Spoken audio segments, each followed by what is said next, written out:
ఈ సంక్రాంతికి నేను రాకపోతే ఖచ్చితంగా బాబాయ్నే తీసుకొస్తా. మా బాబాయ్ వచ్చి ఏం చేస్తారనుకుంటున్నారా?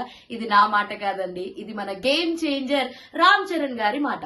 ఆల్రెడీ చూస్తున్నాం కదా, డల్లాస్ కి వెళ్ళిపోయి అక్కడ ప్రమోషన్స్ చేయడం. ప్రమోషన్స్ లో అసలు ఎవరు ఏం మాట్లాడినా కూడా పవన్ కళ్యాణ్ గారి ఫ్యాన్స్ మాత్రం ఓజీ ఎప్పుడు, ఓజీ ఎప్పుడు, పవన్ కళ్యాణ్ గురించి చెప్పండి అని ఇలాంటి మనం అన్ని చోట్ల చూస్తూ ఉన్నాం. అసలు వాళ్ళు ఏం మాట్లాడుతున్నారో కూడా ఒక్క క్షణం వెన్నెవ్వకుండా అంత సౌండ్ చేశారనమాట.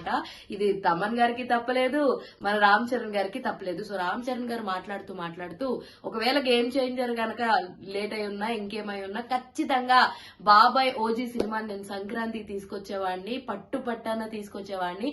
బట్ ఈ గేమ్ చేంజర్ లో ఓజీని చూసుకోండి అంటూ చెప్పడము. అండ్ తమన్ గారు లాస్ట్ టైం ఎలా మనం ఎంత బ్రోక్ గానీ సినిమా వకీల్ సాబ్ గానీ ఎలాంటి ఒక హైప్ ఉందో మీరు చూసారు కదా. ఈసారి అంతకు మించుంది అంటే ఓజీ మీద అమాంతం పెరిగిపోయిందనమాట. అయితే ఓజీ నాకు తెలిసి maybe next year 2025 Diwali time కల్లా రావాలి.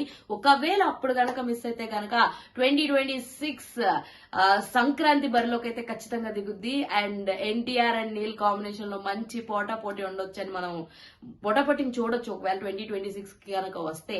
మరి చూద్దాం ఏం జరుగుద్దో. మరి ఓజీ మీదే అందరి ఆశలు ఉన్నాయి. ఆఫ్ కోర్స్ ఇంకా పవన్ కళ్యాణ్ గారి సెట్స్ లోకి రాలేదు.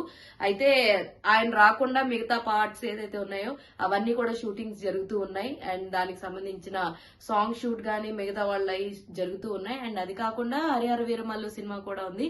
బట్ బజ్ మాత్రం ఓజీకి అమాంతం పెరిగిపోతుంది. సో మీరేమనుకుంటున్నారు? Let me know in the comment section. OG కోసం ఎంతమంది వెయిట్ చేస్తున్నారు అది కూడా let me know in the comment section. ఇలాంటి interesting and more fun videos కోసం ప్లీజ్ డూ ఫాలో హేమా హంగామా.